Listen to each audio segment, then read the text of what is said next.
Olá, consciência! Como é que vocês estão? Bem-vinda aí ao 6º episódio da série que eu tiro desse livro aqui maravilhoso, Conversando com Deus, do Neil, gente. Para quem não sabe, é o primeiro vídeo que está assistindo. O surgimento desse livro, nasceu aí que o Neil tinha costume de escrever os seus desabafos no papel, Até que um certo dia ele sentiu uma presença na mão dele e quando ele foi perceber, todas as questões, as dúvidas ali que ele tinha na mente dele foram respondidos no papel e quando a gente viu, surgiu esse livro maravilhoso aí que eu indico a todo mundo. Então vamos lá para o 6º episódio. No final do 5º episódio, Deus, na verdade, ele fala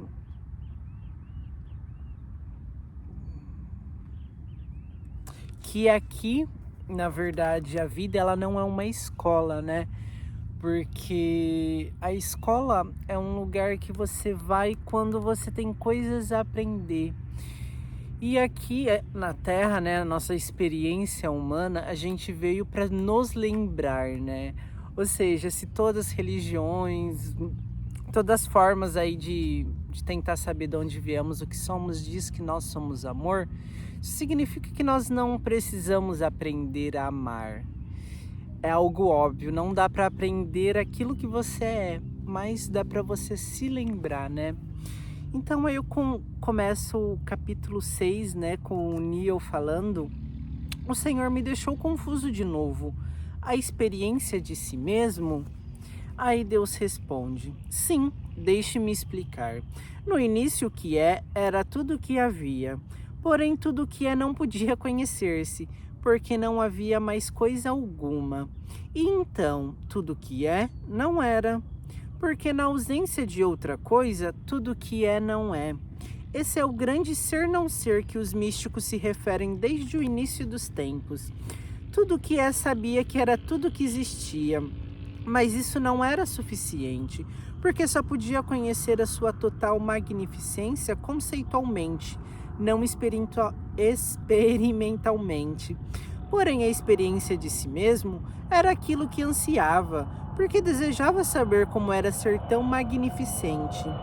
Mas isso era impossível, porque do próprio termo magnificente é um termo relativo.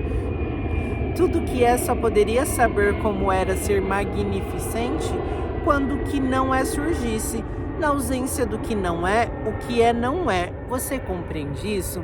Gente, agora sou eu falando, O que ele quer dizer era que é muito...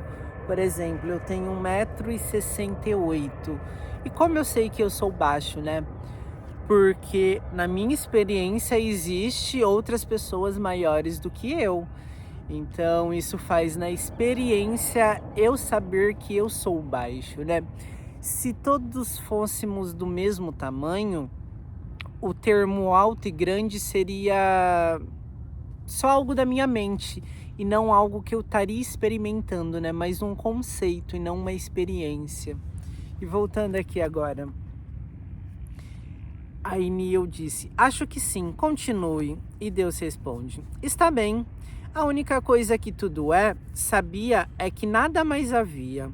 Portanto, nunca poderia conhecer a si mesmo a partir de um ponto de referência externo. Esse ponto não existia. Só existia um ponto de referência que era interno. O não é, o sou não sou. Mas o tudo de tudo decidiu conhecer-se experimentalmente. Essa energia pura, não vista, não ouvida, não observada e, portanto, desconhecido por qualquer outra energia, decidiu experimentar a si própria em toda a sua magnificência. Para fazer isso, percebeu que teria de usar um ponto de referência interno.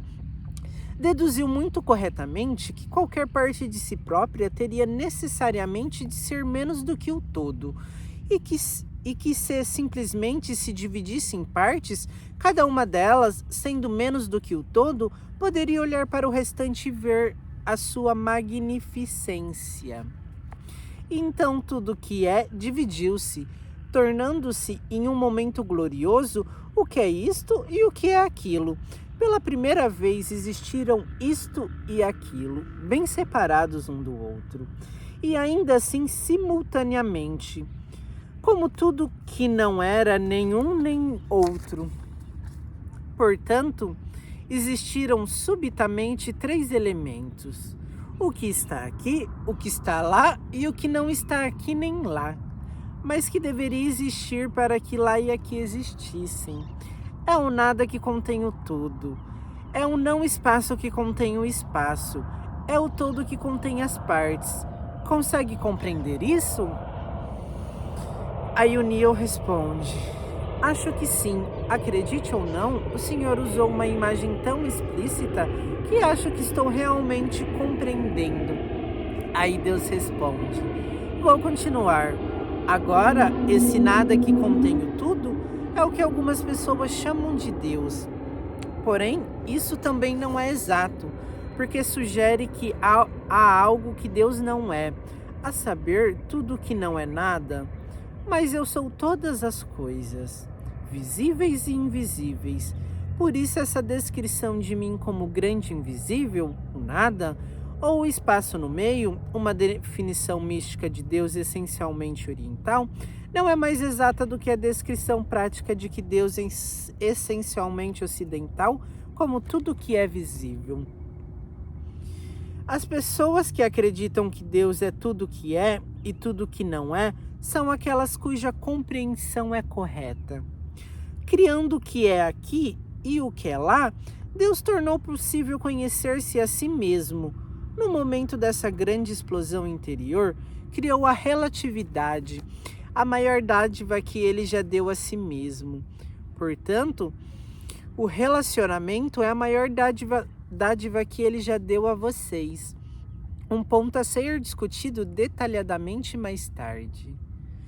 Portanto, do nada surgiu o tudo, um evento espiritualmente perfeitamente compatível com o que os seus cientistas chamam de teoria do Big Bang. Quando todos os elementos se precipitaram para a frente, o tempo foi criado, porque primeiro uma coisa estava aqui e depois estava lá, e o período que havia demorado para ir daqui para lá era mensurável. Assim como as partes visíveis do tudo que é começaram a se definir relativamente, umas às outras, as invisíveis também se definiram. Deus sabia que para o amor existir e conhecer-se como amor puro, seu exato oposto também tinha de existir. Por isso, ele criou voluntariamente a grande polaridade, o oposto absoluto do amor, tudo que o amor não é, o que agora é chamado de medo. No momento em que o medo existiu, o amor pôde existir como algo que podia ser experimentado. É a essa criação da dualidade entre amor e o seu oposto que os seres humanos se referem em várias das suas mitologias como o aparecimento do mal, a desgraça de Adão, a rebelião de Satanás e assim por diante. Do mesmo modo como vocês escolheram personificar o amor puro como aquele a que chamam de Deus, escolheram personificar o medo abjeto como aquele a quem chamam de demônio. Algumas pessoas na Terra criaram mitologias bastante elaboradas em torno desse evento, cheias de cenários de lutas e guerras, anjos guerreiros e demônios, a força do bem e do mal, da luz e das trevas. Essa mitologia foi a primeira tentativa da humanidade de compreender e contar às outras pessoas de um modo que pudessem compreender. Uma ocorrência cósmica da qual a alma humana está muito consciente, mas que a mente mal pode conceber. Criando o universo como uma versão dividida de si mesmo, Deus produziu, a partir de pura energia, tudo o que agora existe, visível e invisível. Em outras palavras, não foi só o universo físico que foi criado, mas também o universo metafísico. A parte de Deus que forma a segunda metade da equação sou-não sou, também explodiu em um número infinito de unidades menores do que o todo. Essas unidades de energia vocês chamariam de espírito. Gente, agora sou eu. Esses espíritos que ele fala que seriam nós, né? É a nossa criação de nós, né? Não é à toa que fala que somos criados à imagem e semelhança de Deus, porque nós somos uma parte do corpo dele, né? Pelo menos é o que me traz paz, amor e sentido para a vida que eu tenho aprendido com esse livro, né? Vamos voltar lá. Em algumas de suas mitologias religiosas, é dito que Deus Pai tem muitos filhos espirituais. Esse paralelo com as experiências humanas da vida, se multiplicando, parece ser o único modo de fazer as massas aceitarem como realidade a ideia do súbito aparecimento, da súbita existência de inúmeros espíritos no reino dos céus. Nesse caso, seus mitos e suas histórias não estão tão longe da realidade suprema, porque os inúmeros espíritos que formam a totalidade de mim são, em um sentido cósmico, meus filhos. Meu propósito divino ao me dividir foi criar partes suficientes de mim para poder conhecer a mim mesmo experimentalmente. Há apenas uma forma de o Criador conhecer-se experimentalmente como tal, e essa forma é criar. A todos os meus filhos espirituais, o mesmo poder de criar que eu tenho como todo. É isso que as suas religiões querem dizer quando afirmam que vocês foram criados à imagem e semelhança de Deus. Isso não significa, como alguns sugeriram, que nossos corpos físicos se assemelham. Embora eu possa adotar qualquer forma física que escolher para um objetivo particular, significa que nossa essência é a mesma. Somos feitos da mesma essência, somos a mesma essência. Inclusive a habilidade de criar a realidade física a partir do nada. Meu objetivo ao criá-los, meus filhos espirituais, foi conhecer a mim mesmo como Deus. Só posso fazer isso por meio de vocês. Portanto, pode-se dizer, como foi dito muitas vezes, que o meu objetivo é que vocês se conheçam como eu. Isso parece muito simples, mas se torna muito complexo, porque só há um modo de vocês se conhecerem como eu. Primeiro se conhecerem como não eu. Gente, vamos encerrar aí, né, o final desse 6º episódio. E como sempre, gente, tudo que eu leio nesse livro, assim, ó, parece que as coisas elas vão se respondendo por si só, né? O único modo na vida de a gente saber o que é aquilo que é verdade, pelo menos para nós, é o sentimento que aquilo dá no nosso coração, né? Se é um sentimento de amor ou medo. E esse é o discernimento que a gente tem que fazer em relação a tudo na vida. A relação de tudo que vem de Deus e o que vem de outra fonte. Aquele pensamento, ele te desperta amor ou medo. E é baseado nisso que você vai saber de que fonte isso vem. Acho que até mesmo uma criança, se você explicar isso, entre discernir um sentimento de amor ou medo, facilmente vai saber, né? Como saber de onde que isso está vindo ou não. E aqui, né, gente, ele fala, o propósito dele ao criar a gente foi conhecer ele mesmo como Deus, né? Essa aqui é toda a criação do universo. Aí no final ele termina com... Primeiro, para conhecer ele precisa se conhecer como não sendo ele. Ou seja, isso se assemelha para nós também. Como a gente pode nos conhecer, né? Somente quando a gente experimenta partes nossas que nós não somos. Ou seja, para mim, saber o amor que eu sou, eu prefiro primeiro me comportar de uma forma de uma pessoa que não demonstra amor.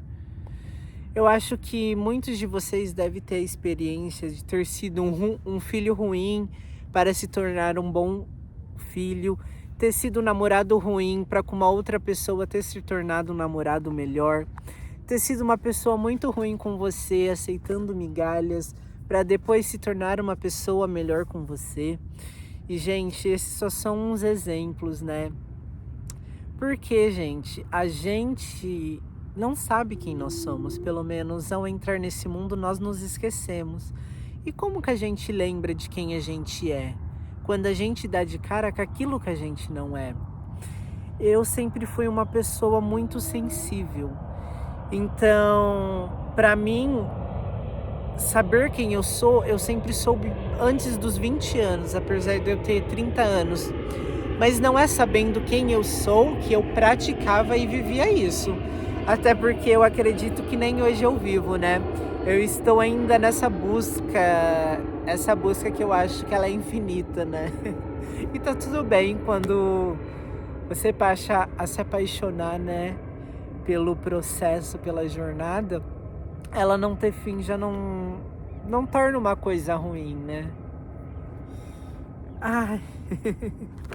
Mas então, eu entrei aqui sentindo esse amor pela jornada, né? Que até esqueci onde eu estava. Mas então, estava. Eu estava. Ai, gente, esse sou eu, tá? E não vou nem cortar o vídeo, porque é uma parte minha, é uma parte, às vezes, de entrar em algo com tanta profundidade que eu esqueço ali o que eu tava falando, né? E tá tudo bem, não há nada a melhorar, só aceitar. E se um dia melhorar, eu vou amar essa parte diferente, né?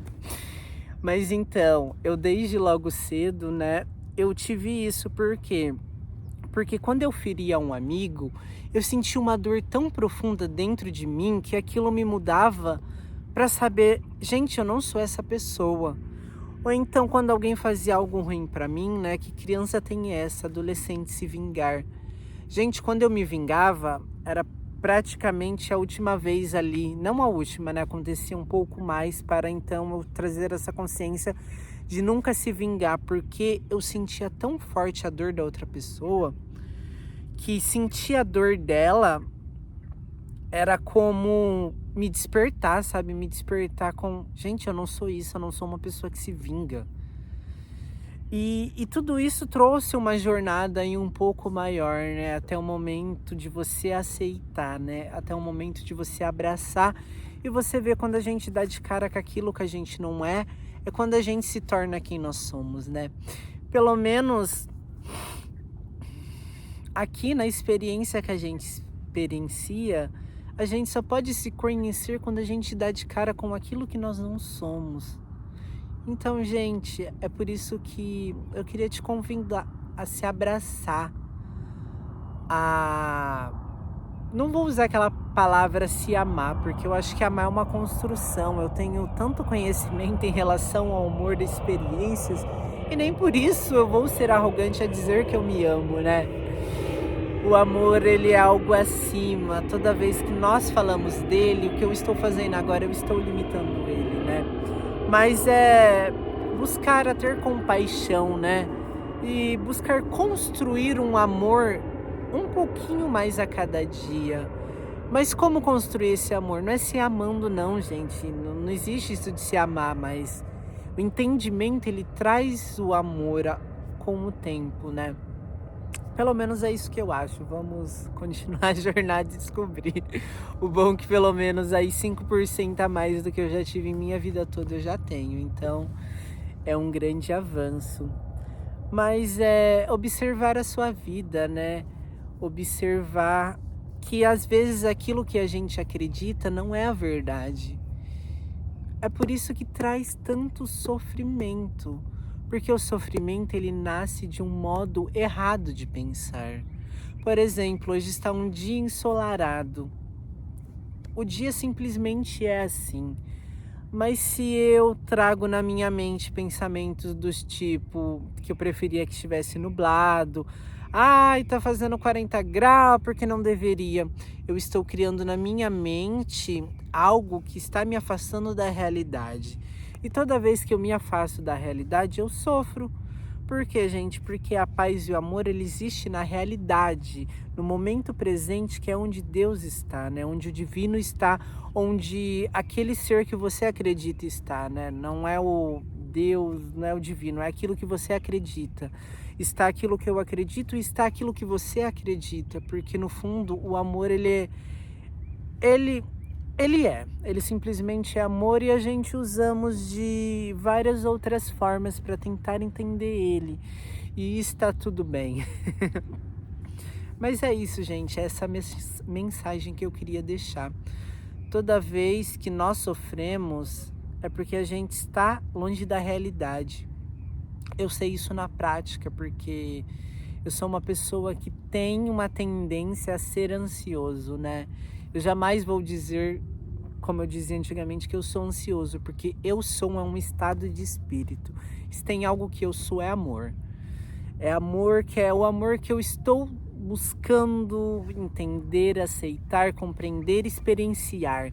Não só eu, como todos vocês, como você que está assistindo aqui esse vídeo. Talvez a gente pode não ter tido a experiência de amor, né? Justamente porque o amor ele não começou dentro para transbordar fora. A gente só vai dar de cara com o amor aqui fora voltando pra gente quando a gente se amar. Mas esse se amar ele é muito complexo. Mas dá pra gente começar aí, entrar nessa caminhada, né, gente? Se eu sei que eu quero chegar até 1 quilômetro lá pra frente, se eu ficar só aqui sentado sofrendo que eu ainda não cheguei a esse 1 quilômetro, vai passar anos e eu vou continuar no mesmo lugar. Então vamos levantar de pezinho e dar um leve passinho e tentar entender o que eu preciso para chegar naquele 1 quilômetro. Se é respirar melhor, né? Porque quando a gente... Até eu aqui agora, os pensamentos já estão ficando confusos. Então, eu preciso respirar, né? Porque quando a gente respira, a respiração ela equilibra, né? O hemisfério sul, norte, não sei exatamente aí, mas a gente começa a raciocinar e pensar melhor. Então é assim que eu quero terminar esse vídeo. Porque aqui no YouTube a gente é bombardeado de informações o tempo todo, assim como você está sendo bombardeado agora assistindo esse vídeo.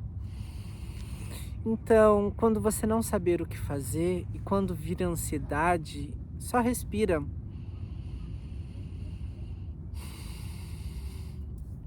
E essa mensagem, gente, que eu queria deixar. E agora eu vou lá observar um pouquinho a natureza antes de trabalhar. Porque eu não sou essa pessoa, não vou dizer não sou, não estou essa pessoa que as pessoas costumam vir por fora, né? Até mesmo pela inteligência, tudo que eu tenho. Mas, gente, eu preciso, olha, eu venho na natureza de segunda a sexta. E antes de sair daqui eu vou colocar meu pé na terra. Não porque as pessoas têm que fazer isso para se sentir bem mais conectadas, né? Mas é que é a forma que funciona para mim. Então, se eu parar de fazer isso, você vai começar a observar, se estiver do meu lado, o meu pior lado, a minha pior forma, né? As minhas sombras, porque é isso que somos feitos, luz e sombra, mas é o hábito que a gente pratica, é aquilo que ressoa com o nosso coração, que é diferente para cada indivíduo, que vai fazer você se conhecer, colocar para fora a sua melhor versão ou a sua pior. Gente, é simplesmente isso, só que a nossa mente, ela torna tudo muito complexa. Nós somos os hábitos que nós temos. Mas não vamos acrescentar aí mais muitas coisas na mente. Por fim, vamos só respirar que naturalmente os pensamentos certos vai nos encontrar.